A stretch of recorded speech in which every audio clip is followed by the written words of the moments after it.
Rebonjour jeunes gens et bienvenue dans la suite de cette série de vidéos sur le CESS de français. Alors, voici un exemplaire de CESS français. Ici, il vient du qualifiant. J'ai choisi celui-là parce que c'est un exemplaire avec lequel j'ai beaucoup travaillé et que je trouve très clair, très intéressant, très simple à manipuler, donc qui permet de vraiment bien comprendre et montrer le fonctionnement d'une synthèse. N'hésitez pas à vous entraîner avec l'énorme quantité de CESS des années précédentes, jusqu'en 2015, qui sont disponibles sur le site de la fédération. Je mettrai le lien en description dans la vidéo. Donc ici, le sujet de... Alors, dans le qualifiant, à l'époque, il y avait des questions de compréhension. Je pense pas que ce sera le cas. Pas tout à fait sûr. Dans le général, de toute façon, c'est sûr qu'il n'y en a pas. Voilà. Alors ici, en l'occurrence, on a des documents, 3 documents. Le sujet, c'est sur les séries télé. Et on a une problématique qui se trouve où? Voilà. Pourquoi les séries télé sont-elles tant appréciées? Vous répondrez à cette question sous forme d'un texte synthétique. Donc c'était vraiment la même question. Rappel, rédiger une réponse synthétique implique la sélection et la mise en relation, la mise en réseau des informations. La synthèse n'est pas une succession de résumés. Elle compare et confronte les contenus à tous les documents. Elle les réorganise en paragraphes. Son introduction rappellera la question. Le corps du texte reformulera de façon concise et sans avis personnel les réponses apportées pour les documents. En fait, en termes de structure, on va avoir ça. On va avoir une introduction, donc on va mettre un petit sous-titre.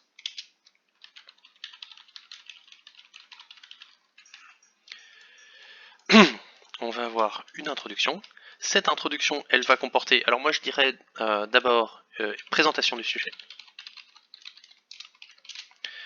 explication des questions / problématiques. Vous allez avoir, alors là ils disent questions au pluriel, ce qui est assez étrange, donc ça je sais pas très bien comment ça va fonctionner. À l'époque c'était plutôt une question, mais donc expliquer à quels éléments votre synthèse essaye de répondre, et présentation des sources / documents.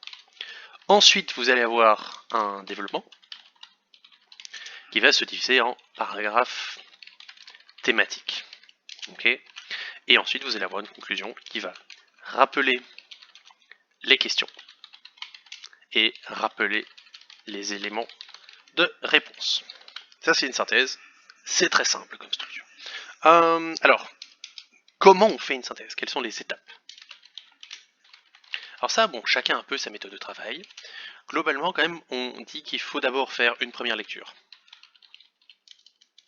Qu'on va pas faire ici. Première lecture pour s'approprier le sujet. Puis ensuite, on doit donc prendre connaissance des questions, même si on peut faire ces deux étapes. Peut-être plus intéressant de faire cette première étape / lecture de la consigne. Deuxième lecture, sélection des informations. Alors, beaucoup de gens aiment bien fluoter dans un texte, certains complètent déjà leur tableau comparatif à ce moment-là. Bon, en tout cas, ça c'est un peu vous qui voyez. En tout cas, après on a le tableau comparatif. Et donc la fameuse mise en réseau des informations. Ensuite, on a, une fois que ce tableau est là, on sait ce qu'on va présenter comme information, on doit planifier, donc rédaction d'un plan de texte, réflexion sur la structure, dans quel ordre on va aborder tout ça. Et ensuite on a rédaction de la synthèse et relecture. Okay. On va commencer du coup nous par prendre connaissance des documents et directement on va faire le relevé des informations et les mettre dans un tableau. Alors moi j'ai une façon de faire pour le tableau qui est une façon de faire, qui est valide, qui n'est pas la seule. C'est-à-dire que je ne classe pas directement les informations, je les mets vraiment en vrac, et donc en dessous de chaque document, je marque les informations intéressantes qu'on trouve dans le document, Et ensuite, une fois que j'ai fini, je prendrai avec des couleurs, je ferai un travail de classement et de mise en réseau avec des codes couleurs. Il y en a qui préfèrent d'abord noter des informations sur le côté et ensuite directement faire un tableau plutôt à double entrée, comme ceci, dans lequel on marque directement les informations dans des cases en fonction du document d'où elles viennent, mais aussi du sujet dont elles parlent pour avoir une mise en réseau, c'est-à-dire que tous les éléments qui sont sur une même rangée sont des éléments à comparer, à fusionner. Okay, ça, c'est un tableau qui est plus difficile à faire parce qu'il nécessite déjà d'avoir fait une réflexion sur les sujets présents dans le texte. Celui-là, il peut vraiment se faire au fur et à mesure, et après, on fait le travail de comparaison. On va peut-être faire les deux. C'est parti. Donc, on prend les documents. Pourquoi les séries télé sont-elles tant appréciées? Pourquoi les séries télé rendent accro? Pourquoi est-ce que les gens regardent des séries télé? Alors on a 3 documents. Un par P5, série télé des allées psychiques, Le Figaro en 2013. Ça c'est les sources, on les trouve à chaque fois à la fin. Un par La Ronche, accro série télé, c'est grave Dr House dans Le Monde en 2011. Et un par Crevon en 2011, phénoménologie des séries télé. Okay, grosso modo, pour les références, c'est très facile, vous les trouvez là. Alors c'est parti pour la lecture. Séries télé des alliés psychiques. Elles ont une dimension consolatrice, voire psychothérapeutique, rarement atteinte par les médias. Quand je voyais Brenda dans Six Feet Under se débattre dans une relation fusionnelle avec sa mère, ou quand le mari de Brigitte Nyborg dans Borgen finit par la quitter, j'en apprenais beaucoup sur les relations chaotiques que je vis moi-même au quotidien, confie cet addict télévisuel qui ne raterait pour rien au monde la saison à venir de ses programmes favoris.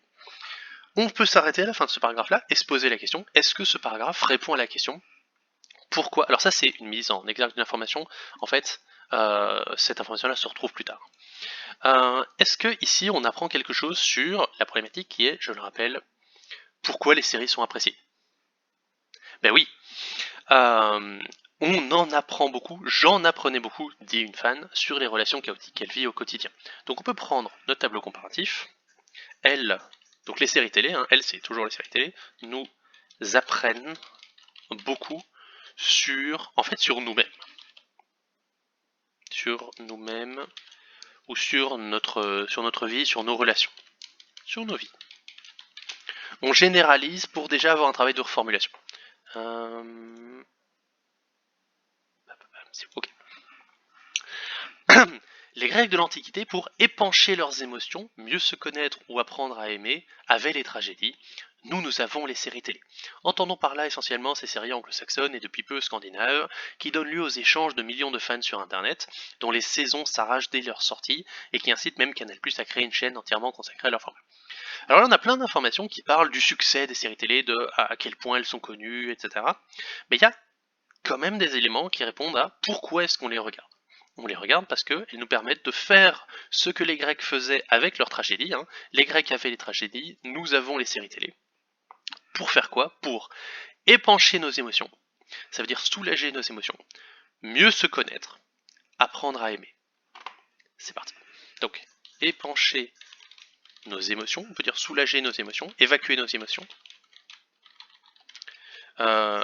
mieux nous connaître. Alors là, vous voyez directement qu'il y a des éléments redondants. Elles nous apprennent beaucoup sur nos vies, elles nous apprennent à mieux nous connaître, elles nous apprennent.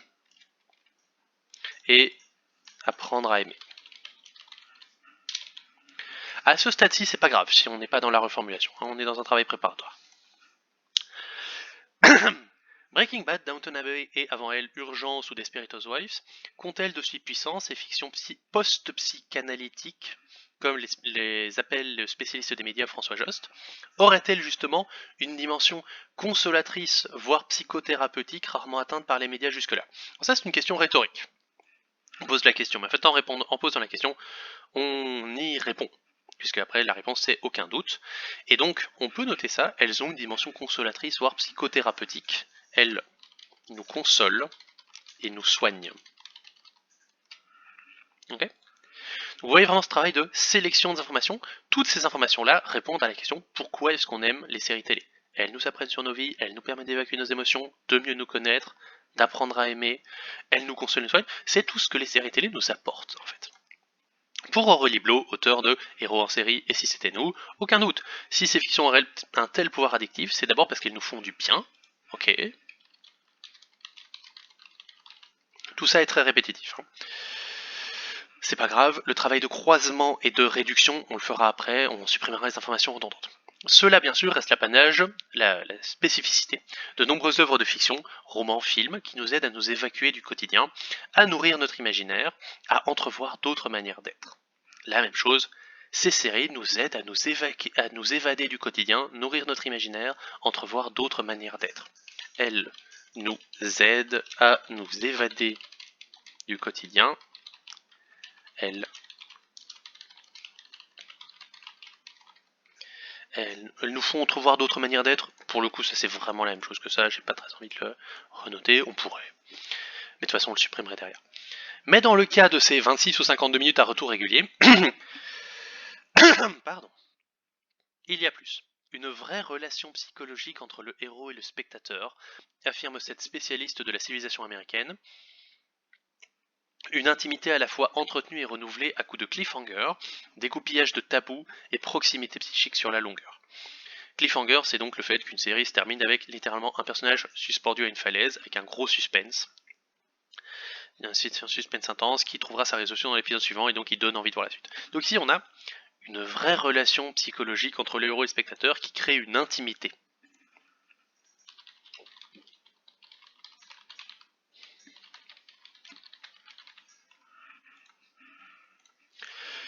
Certaines séries, telles que Friends, s'invitent ainsi pendant 5 ou 10 ans. Autant dire que leurs héros deviennent peu à peu des connaissances qu'on veut évaluer. Avec ces formats, on atteint un vieillissement à 3 niveaux. Nous-mêmes vieillissons en même temps que les acteurs, qui eux-mêmes vieillissent en même temps que leurs personnages. Ça c'est intéressant aussi, donc le vieillissement à 3 niveaux.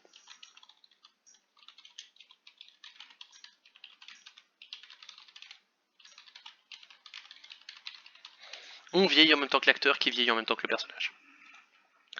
Loin des préoccupations anti-âge et tout ce top cultivé dans les autres médias, les séries ne nous dissimulent donc pas la vérité. Oui, nous sommes tous, même Tony Soprano ou Brie Van de Camp, nous allons vieillir. Oui, parce que nous sommes humains, nous sommes aussi vulnérables, contradictoires et imparfaits, et capables de résilience, donc de récupérer de nos blessures. Nombre de héros suivent une thérapie et soignent leurs addictions dans des groupes de type alcoolique anonyme. C'est là une des sources d'apaisement majeures que procurent les séries, oser montrer de vraies failles chez le héros. Et quel que soit leur statut social, tous se débattent intérieurement avec leurs sentiments d'impuissance, leurs doutes, pouvant nous identifier à cette ambivalence, donc à ces personnages qui ne sont pas des héros mais qui ont vraiment des problèmes. Nous y trouvons un peu de répit pour nos propres existences. Alors, ce qu'on dit ici, c'est les héros ont des problèmes, ils nous ressemblent, et plus que des problèmes, ils ont des faiblesses, des défauts, et cela nous rassure sur nous-mêmes.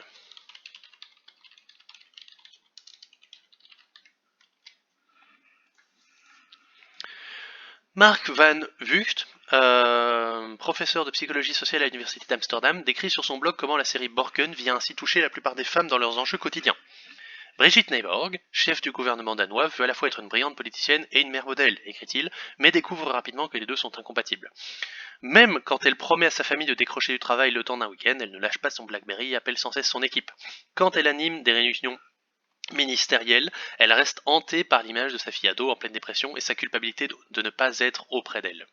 Quelle téléspectatrice resterait insensible à un tel dilemme? Alors ici, ce paragraphe, ça porte un nom. C'est ce qu'on appelle un paragraphe d'exemple. On donne un exemple précis de Brigitte Nyborg, qui est un personnage avec des failles, avec des angoisses, qui se débat avec ses sentiments, leurs doutes, etc. Tout ça explique exactement la même chose que ça. Le but d'une synthèse, comme d'un résumé, c'est d'être efficace. Les exemples n'ont absolument rien à faire dans une synthèse. Absolument rien à faire. Et donc ce paragraphe, on va intégralement ne pas en tenir compte. Il ne nous apprend rien de nouveau. Tout ce qui est expliqué ici est déjà expliqué là, on passe à la suite. Donc, se rappeler du fait que les exemples n'ont pas leur place dans une synthèse. Un exemple, ça n'est pas une information. Mais la plupart des séries vont plus loin. Derrière les images de genre idéal, elles dévoilent un Dexter, serial killer ou un Walt, héros de Breaking Bad, devenu dealer pour subvenir aux besoins de sa sacro-sainte famille. Et des existences marquées par tout ce qui se laisse découvrir lors d'une psychothérapie, abus sexuels dans l'enfance, deuil lancinant, donc douloureux, masturbation, meurtre, sadisme, obsession. Tous les sujets tabous ont désormais leur place dans ces fictions, ce qui en révèle beaucoup sur nous. observe Aurélie Blot, qui n'hésite pas à reconnaître dans ses représentations les effets du ça freudien. Le ça est la composante de toute personnalité, il représente l'ensemble de nos pulsions. Donc en gros, les séries vont parler de sujets qui sont un peu enfouis dans notre psyché et qui nous fascinent de façon un peu inavouable, et ça nous fascine et ça nous fait du bien. Centre des pulsions inconscients et donc incontrôlables qui nous habitent. En regardant Dexter, le spectateur se débarrasse enfin de ses propres envies meurtrières, affirme-t-elle. Une bonne raison, enfin, de s'accrocher au petit écran. Donc, en fait, elles abordent des sujets tabous, ce qui nous soulage de nos pulsions inavouables. C'est ce qu'on appelle, comme ça vous savez, la catharsis. C'est un peu aussi lié à ce qui était dit avec les Grecs de l'Antiquité. Le fait, dans les tragédies, on considère que le fait de regarder une histoire tragique, une histoire de meurtre, une histoire de tromperie, une histoire, etc., ça va assouvir un peu notre curiosité malsaine pour ce genre de sujet. Et donc le fait de les regarder sur des œuvres fictives va nous décourager et nous débarrasser de l'envie de le faire dans la vraie vie. Donc il y a un côté presque moral. Voilà. Donc ça, c'est les informations du premier document. Il y en a pas mal. Et en même temps, quand on commence à regarder en termes de redondance, en termes de ce qui se recoupe, on remarque qu'il n'y a pas tant de sujets que ça à aborder véritablement. Vous allez voir que quand on va fonctionner par code couleur, tout ça va se simplifier énormément. Alors, accro aux séries télé, c'est grave, Dr House? Pour Marc Zaffran, alias, donc ça veut dire que le document ne commence pas ici, mais que c'est une sélection, qu'on vous met c'est un extrait. Pour Marc Zaffran, alias Martin Winkler, écrivain, médecin, passionné de séries et auteur d'un livre sur le sujet Les miroirs de la vie, histoire de séries américaines. Alors je précise, quand on cite des œuvres dans le document, c'est pas ça les sources que vous devez citer. Les seules sources que vous devez citer, c'est ça, les sources du document lui-même. L'attachement des fans est dû à un cocktail. Il combine variété. Il n'y a pas qu'un... Donc ça, à chaque fois, on met un mot et puis on met entre tirets ce que ce mot veut dire. Donc la variété, c'est il n'y a pas un seul, mais plusieurs personnages. La continuité, les récits se déroulent sur plusieurs années. Et surprise, les rebondissements sont nombreux et alimentent le suspense. Ben c'est parfait, on a 3 éléments. Donc variété, les personnages sont nombreux. Continuité, c'est ça? Ouais, continuité.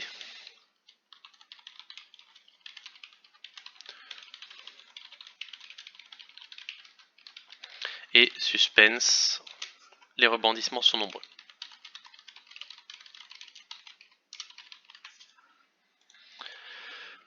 Toute proportion gardée, les séries remplissent leur fonction de narration que l'on retrouve, tous les jours en parlant de ses voisins, de ses collègues ou de sa famille. Explique-t-il, les psychologues évolutionnistes estiment que la fiction sert non seulement à nous mettre dans des situations hypothétiques, mais qu'elle nous apprend à les résoudre. Intéressant. Donc, elles nous apprennent à résoudre des situations hypothétiques. Remarquez que ça ressemble quand même beaucoup à elles nous apprennent beaucoup sur nos vies, elles nous aident à... Non, pas tellement ça, elles nous apprennent à aimer, à mieux nous connaître. Il y a un rôle didactique, un rôle de mentor dans les séries.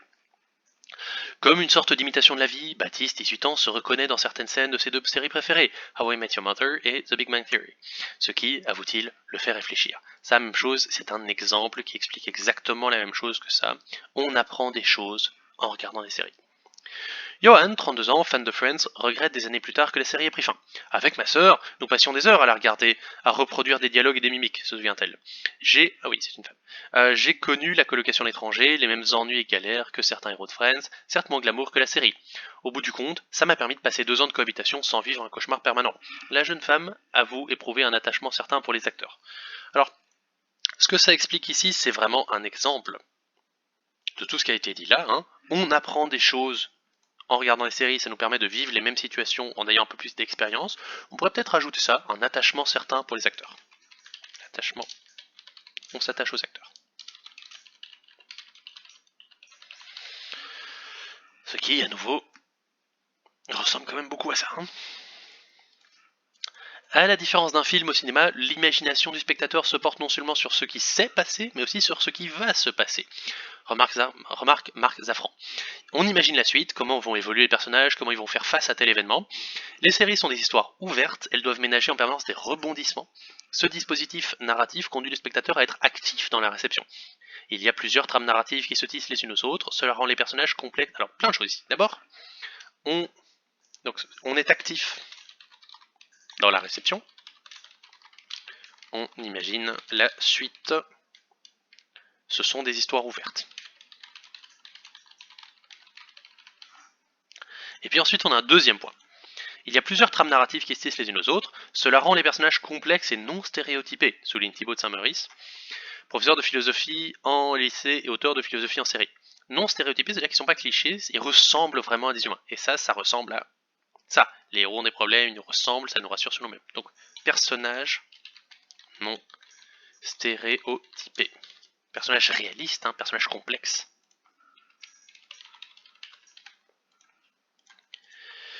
Selon lui, le succès des séries tient aussi au fait qu'elles mettent en scène des grandes questions de l'existence. Desperate Housewives pose la question du bonheur, Prison Break celui de la liberté, Six Feet Under de la mort, tandis que Dr House pose la question de la recherche de la vérité.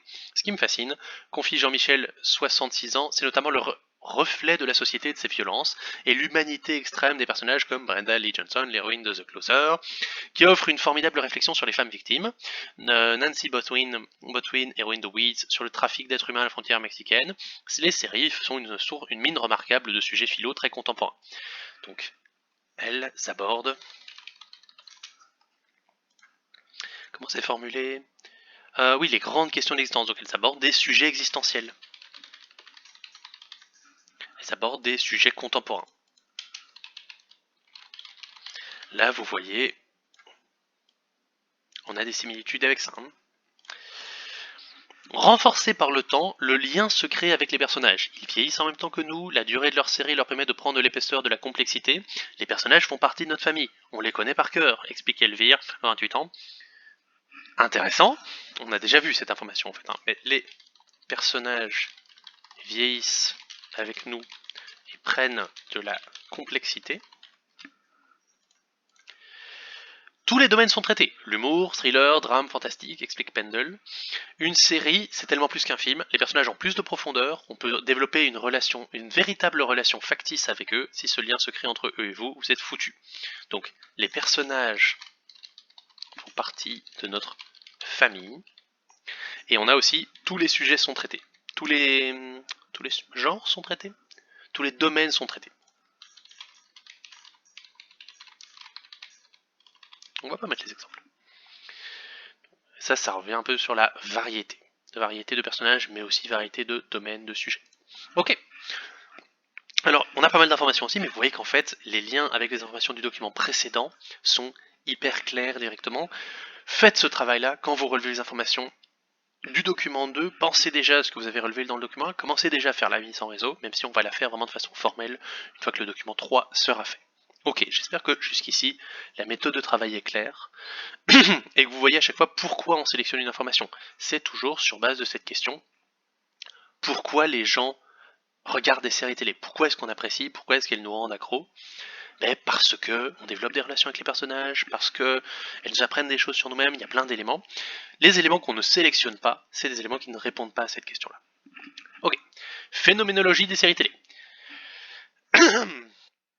Il est hautement probable qu'un spectateur ne tombe pas sur les premiers épisodes d'une série, à chercher d'établir le cadre et les personnages dans lesquels elle opère, et tout aussi probable qu'il commence à regarder l'épisode en cours de route, partant donc avec un handicap au niveau des connaissances de ce qui est représenté. Ça parle plutôt des séries télé telles qu'on voit en zapping à la télé. Maintenant, les séries, on les regarde surtout sur des plateformes de diffusion où, non, on commence toujours par le premier épisode et on le commence toujours au début, donc ça a mal vieilli comme phrase. Mais bon. Comment orchestrer la surprise dans ces conditions ? C'est bien là tout le problème des séries télé. Le cinéma a l'avantage de son dispositif. Qu'ont donc les séries télé pour susciter l'émoi, l'émotion, sans la saturation du sens visuel. Donc là, c'est un peu compliqué, ce document-là il est plus compliqué. Ça dit, le cinéma, ça peut nous émouvoir très facilement parce que l'écran est énorme, le son tabasse, et donc on est directement pris dedans. La télévision, c'est des plus petits écrans, c'est des sons moins forts, donc sans la saturation du sens visuel et auditif, on pourrait dire. Comment font les séries pour susciter l'émoi ?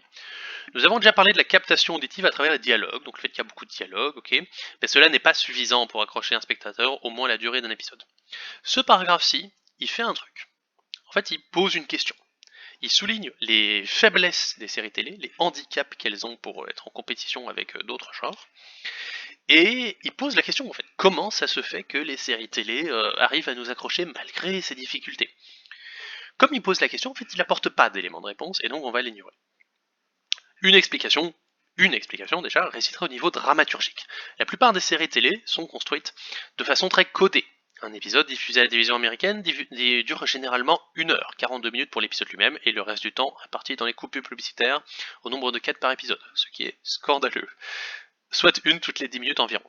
La construction du récit s'opère autour de ces contraintes. Pendant 10 minutes, la série doit accumuler suffisamment de tension pour que vous ayez envie de voir la suite au surgissement de la publicité. Comment les séries y parviennent-elles? On repose toujours la question. Les méthodes utilisées découlent du type de série auquel nous avons affaire.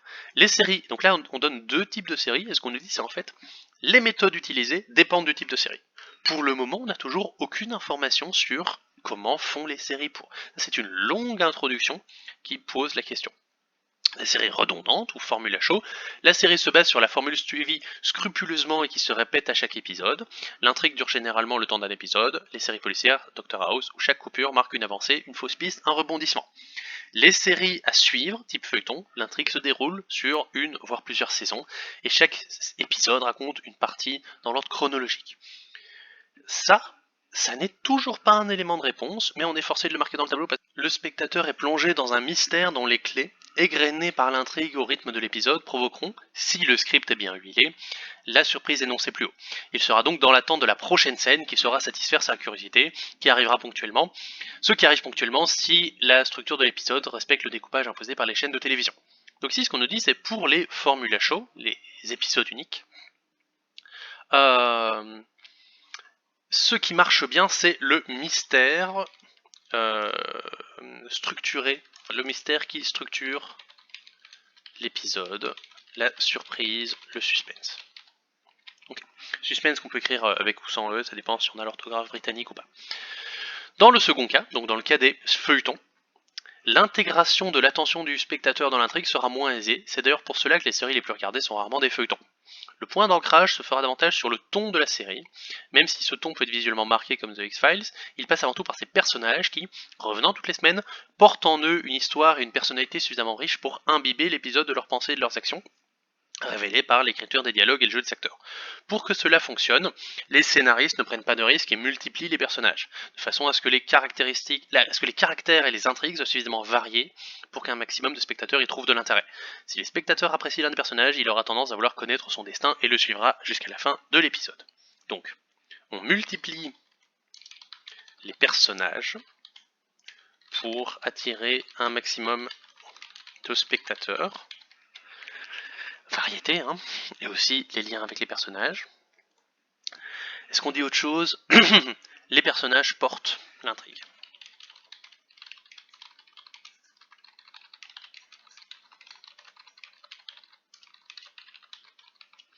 Ok. Nous avons décrit la façon dont l'adhésion du spectateur pouvait se réaliser par un point d'épisode, mais le but ultime du format sériel est de rendre son public fidèle, pour qu'il revienne à chaque épisode. Or, pour cela, les séries doivent avoir recours à d'autres procédés que nous allons maintenant décrire. Lorsqu'on est amateur au cinéma, on va voir des films pour le spectacle, mais pas seulement. On y va aussi pour des références à d'autres films, à d'autres genres, et aussi pour accompagner la progression de cet art au fil des ans. Pour les séries, c'est la même chose. Nous accrochons à un épisode pour les raisons évoquées plus haut, nous en regardons plusieurs pour d'autres raisons. Dans le cadre des... À chaque fois, donc ici, ça dit, il y a... C'était pas nécessaire de souligner ça. Il y a des raisons qu'on va préciser plus bas. Donc ce paragraphe n'apporte rien. Dans le cadre des formules à chaud, il précise le fait qu'on va aborder d'autres raisons. Comme ça, c'est un paragraphe introductif. Dans le cadre des formules à chaud, on pourrait expliquer cette fidélisation par un mélange de conservation et d'évolution. Intéressant. Les spectateurs ont été séduits par la formule de la série en question et s'y sont rapidement familiarisés, de telle sorte qu'ils retrouvent une espèce de confort dans cette construction similaire qui cadre chaque épisode. En revanche, c'est aux scénaristes de redoubler d'inventivité pour que le contenu de chaque épisode les surprenne au sein de cette structure familière, de façon à ce que les spectateurs se demandent qu'ont-ils bien pu inventer cette fois-ci, toutes les semaines, tout en gardant un cadre familier et dynamique. Donc, on a conservation. La formule d'une série est maintenue mais on a l'évolution des scénarios originaux sont sans cesse imaginés. Ok ? Donc, à la fois les séries c'est toujours pareil et en même temps c'est toujours différent. Pour les vrais aficionados, l'évolution subtile des personnages, pour les vrais fans, l'évolution subtile des personnages, les relations entre eux et les épisodes spéciaux qui dérogent à la formule de base seront notés et appréciés comme une volonté de ne pas faire un show monolithique, donc un show ennuyeux, insocible le temps qui passe. Donc, les personnages évoluent, et la série aussi. Alors, cependant, ces dernières caractéristiques s'épanouissent davantage au sein des séries feuilletonnantes, donc le deuxième type, qui sont d'ailleurs plutôt conçues pour un public fidèle que les formules à show, plus accessibles pour un public occasionnel. Les séries feuilletonnantes se basent sur la construction d'un univers qui s'enrichit à chaque épisode et une gradation des enjeux qui se présentent aux personnages. L'évolution de ces derniers est nécessaire pour renouveler l'intérêt du show, même s'il y a là encore des exceptions, comme les Sopranos. Le spectateur manipulera les informations qui lui sont fournies à chaque épisode grâce à sa mémoire à court terme, que les séries exploitent au maximum. Ces informations viendront s'ajouter à celles de sa mémoire à long terme. De cette façon, l'univers de la série s'étend et gagne en richesse à chaque épisode. Donc, l'univers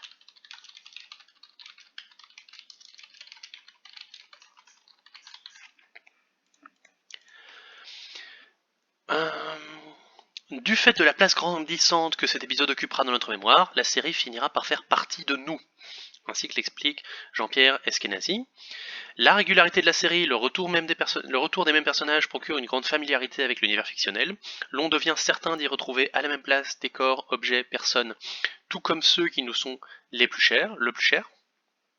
Certes, on ne maîtrise pas les évolutions de la série, mais on ne maîtrise pas non plus notre propre futur. La série, capable de poursuivre son histoire pendant plusieurs années, génère des univers fictionnels qui semblent échapper à la clôture du film et du roman, de telle sorte que notre histoire s'entremêle avec celle de la série. Ces péripéties se combinent avec nos propres mésaventures et tissent avec elles un docu-fiction original. Donc, notre vie se mélange à la série. Parce qu'elle l'accompagne. Et ça, c'est une information qui est très intéressante et vous allez voir ce qu'on va en faire, c'est une information cruciale. Ainsi, les séries télé tirent parti de la proximité du dispositif télévisuel pour tisser des liens privilégiés avec le spectateur, notamment grâce à leur régularité, qui s'adapte au rythme de vie de ceux qui les regardent, et dans le meilleur des cas, évoluent en même temps qu'eux. Ok, rien de nouveau ici, je pense. Bien. Donc on a toutes les informations. Le document 3 est un peu plus court parce qu'il y a beaucoup de paragraphes, enfin il est très long, mais il y a beaucoup de paragraphes qui n'apportent rien en fait. Ce qu'il explique est globalement assez simple. Ce qu'on doit faire maintenant, c'est regarder toutes ces informations et voir si on n'a pas des informations qui se ressemblent, si on n'a pas des sous-thèmes qui se dégagent. Bon. Un sous-thème évident, c'est celui des liens qui existent entre spectateurs et personnages. Ok ? On va plutôt faire ça. On va mettre ça en jaune. Donc, on a une relation avec les personnages. On vieillit en même temps qu'eux. Les héros ont des problèmes, ils nous ressemblent. On s'attache aux acteurs. Les personnages sont complexes et non stéréotypés, pourquoi pas. Les personnages vieillissent avec nous, prennent de la complexité. Les personnages font partie de notre famille. Les personnages portent l'intrigue par leur complexité et leur caractère. Les personnages évoluent et les séries aussi. Notre vie se mélange. Peut-être celui-là, on verra ce qu'on fait avec celui-là. Donc on a une thématique qui porte sur le lien et l'identification au personnage. Okay. Ensuite, alors, on a le côté suspense. Okay. On est actif dans la réception, on imagine la suite, on ne sait pas ce qui va se passer, c'est du suspense. Ce sont des histoires ouvertes, c'est du suspense. La surprise et le suspense. Des histoires sans cesse nouvelles. On a ce qu'elle nous apporte sur un plan plus psychologique, on va dire. Elles nous apprennent des choses, elles évacuent nos émotions, elles nous permettent de mieux nous connaître, d'apprendre à aimer, nous consolent et nous soignent, nous font du bien. Nous aident à nous évacuer du quotidien, on peut la mettre en plusieurs. Nourrissent notre imagination. Alors, nourrissent notre imagination, moi je trouve que, ouais, elle fait partie des... Elle est clairement là-dedans, hein, ça nous évade du quotidien, nourrissent notre imagination, et en même temps, on peut aussi la mettre là. Il y a du suspense, c'est l'histoire ouverte, on imagine la suite, elles nourrissent notre imagination. Ça fait partie des informations que moi j'ai envie de mettre en 2 couleurs, et vous allez voir pourquoi c'est important. Alors, ensuite, même chose, continuité, le récit se déroule sur plusieurs années. En fait, ça va avec ça, mais ça va aussi en jaune. Le récit se déroule sur plusieurs années, donc on vieillit avec les personnages. Donc on a des informations charnières qui peuvent un peu appartenir à différents groupes. Elle se déroule sur plusieurs années, donc ça va avec les rebondissements, l'évolution, etc. Mais ça va aussi avec le vieillissement à 3 niveaux. Elles nous apprennent à résoudre des situations hypothétiques, ça va clairement dans le rouge.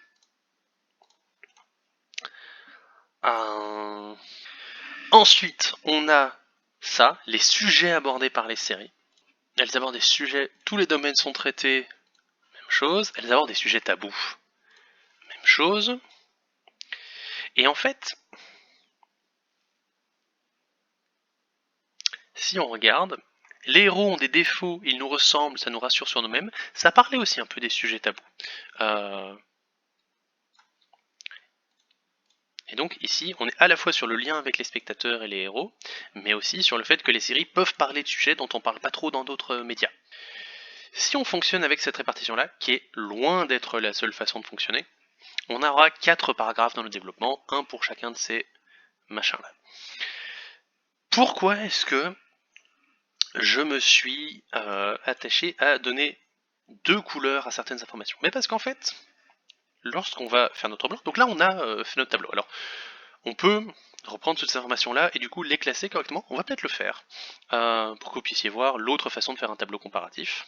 Donc vous voyez la logique. Hein. Ça c'est ce que certains professeurs attendent quand on dit tableau comparatif, c'est de faire un tableau dans lequel, enfin la plupart des professeurs en fait attendent avec un tableau comparatif, c'est de faire un tableau dans lequel on a en abscisse les sujets, en ordonnée les documents, et donc on voit ce que chaque document propose pour chaque sujet.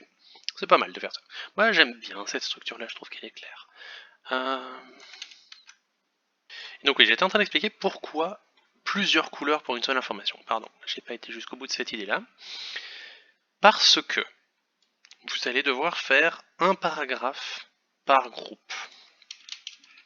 Et dans une synthèse, c'est pas forcément facile de savoir comment on passe d'un paragraphe à l'autre. Parce que c'est des idées très différentes. Et en fait, le fait d'avoir des idées charnières, des idées qui appartiennent à 2 paragraphes, on peut se baser sur ces idées-là pour passer d'un paragraphe à l'autre. Par exemple, lorsque on va passer du paragraphe rouge. Non, lorsqu'on va passer par exemple du paragraphe violet au paragraphe jaune, on peut dire donc ouais les séries, elles abordent des sujets tabous, ça nous intéresse parce que c'est des sujets dont on n'entend pas souvent parler dans la vie et donc c'est intéressant, ça nous permet d'assouvir nos pulsions, etc. La catharsis, tout ça. Paragraphe suivant. Ces sujets tabous se retrouvent également dans les personnages qui sont non stéréotypés et complexes. Et bam, on prend cette information-là et on s'en sert pour passer du sujet les séries abordent des sujets tabous à on aime bien les personnages des séries parce qu'ils sont non stéréotypés complexes, mais aussi parce que ces personnages vieillissent en même temps que nous, etc. Et donc on a une idée charnière qui est à cheval entre le paragraphe sujet tabou et le paragraphe personnage intéressant, multidimensionnel, non stéréotypé, qui vieillissent en même temps que nous, et la transition entre les deux idées se fait hyper clairement. Donc à ce stade-ci, on a lu les documents, on a pris connaissance de la consigne, hein, de la problématique, on a fait la lecture de sélection, on a fait le tableau comparatif et la mise en raison des informations. Actuellement, on n'a plus besoin des documents. On a 4 groupes thématiques et une liste d'informations pour chaque groupe. On n'a plus qu'à faire un plan de texte et ensuite rédiger la synthèse. Je vous donne rendez-vous dans la vidéo suivante, la dernière vidéo dans laquelle on va faire exactement ça. J'espère que cette vidéo aussi a été claire, elle a été longue, mais c'est nécessaire en fait. Hein. Et concrètement, j'ai l'impression qu'elle fait à peu près 1 heure à ce stade-ci. Sachez que vous avez 4 heures pour faire cette évaluation, donc au final, on est quand même très efficace par rapport au temps que ça prend vraiment. Si on sait quoi faire, en fait, ça va assez vite. Bon, à plus tard pour la dernière vidéo de la série. Je vous remercie pour votre attention.